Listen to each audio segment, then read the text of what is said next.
एक राजा ने भगवान कृष्ण का एक मंदिर बनवाया और पूजा के लिए एक पुजारी को लगा दिया। पुजारी बड़े भाव से बिहारी जी की सेवा करने लगे। भगवान की पूजा अर्चना और सेवा टहल करते पुजारी की उम्र बीत गई। राजा रोज एक फूलों की माला सेवक के हाथ से भेजा करता था। पुजारी वह माला बिहारी जी को पहना देते थे। जब राजा दर्शन करने आता तो पुजारी वह माला बिहारी जी के गले से उतार कर राजा को पहना देते थे। ये रोज का नियम था। एक दिन राजा किसी वजह से मंदिर नहीं जा सका। उसने एक सेवक से कहा, माला लेकर मंदिर जाओ, पुजारी से कहना आज मैं नहीं आ पाऊंगा। सेवक ने जाकर माला पुजारी को दे दी और बता दिया कि आज महाराज का इंतजार न करे। सेवक वापस आ गया। पुजारी ने माला बिहारी जी को पहना दी। फिर उन्हें विचार आया कि आज तक मैं अपने बिहारी जी की चढ़ी माला राजा को ही पहनाता रहा, कभी यह सौभाग्य मुझे नहीं मिला। जीवन का कोई भरोसा नहीं, कब रूठ जाए। आज मेरे प्रभु ने मुझ पर बड़ी कृपा की है। राजा आज आएंगे नहीं तो क्यों ना माला मैं पहन लूं। यह सोचकर पुजारी ने बिहारी जी के गले से माला उतार कर स्वयं पहन ली। इतने में सेवक आया और उसने बताया कि राजा की सवारी बस मंदिर में पहुंचने वाली है। यह सुनकर पुजारी कांप गए। उन्होंने सोचा अगर राजा ने माला मेरे गले में देख ली तो मुझ पर क्रोधित होंगे। इस भय से उन्होंने अपने गले से माला उतार कर बिहारी जी को फिर से पहना दी।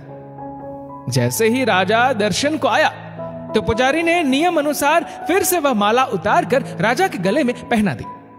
माला पहना रहे थे कि तभी राजा को माला में एक सफेद बाल दिखा। राजा सारा माजरा समझ गया कि पुजारी ने माला स्वयं पहन ली थी और फिर निकाल कर वापस डाल दी होगी।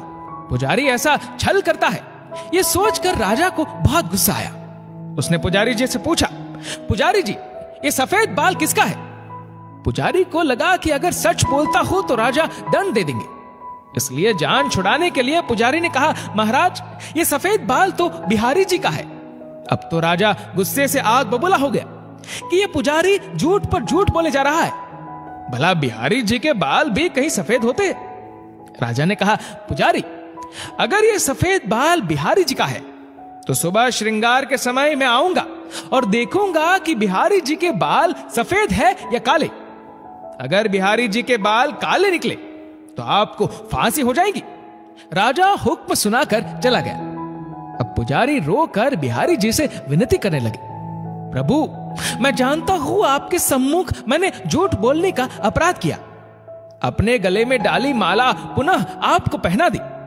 आपकी सेवा करते करते वृद्ध हो गया। ये लालसा ही रही कि कभी आपको चढ़ी माला पहनने का सौभाग्य मिले। इसी लोभ में यह सब अपराध हुआ। मेरे ठाकुर जी पहली बार ये लोभ हुआ और ऐसी विपत्ति आ पड़ी है। मेरे नाथ अब नहीं होगा ऐसा अपराध, अब आप ही बचाइए, नहीं तो कल सुबह मुझे फांसी पर चढ़ा दिया जाएगा। पुजारी सारी रात रोते रहे। सुबह होते ही राजा मंदिर में आ गया। उसने कहा कि आज प्रभु का श्रृंगार वह स्वयं करेगा। इतना कहकर राजा ने जैसे ही मुकुट हटाया तो हैरान रह गया। बिहारी जी के सारे बाल सफेद थे। राजा को लगा पुजारी ने जान बचाने के लिए बिहारी जी के बाल रंग दिए होंगे। गुस्से से तमतमाते हुए उसने बाल की जांच करनी चाहिए। बाल असली है या नकली, यह समझने के लिए उसने जैसे ही बिहारी जी के बाल तोड़े, बिहारी जी के सिर से खून की धार बहने लगी। राजा ने प्रभु के चरण पकड़ लिए और क्षमा मांगने लगा। बिहारी जी की मूर्ति से आवाज आई, राजा तुमने आज तक मुझे केवल मूर्ति ही समझा, इसलिए आज से मैं तुम्हारे लिए मूर्ति ही हूं। पुजारी जी मुझे साक्षात भगवान समझते हैं। उनकी श्रद्धा की लाज रखने के लिए आज मुझे अपने बाल सफेद करने पड़े, रक्त की धार भी बहानी पड़ी तुझे समझाने के लिए।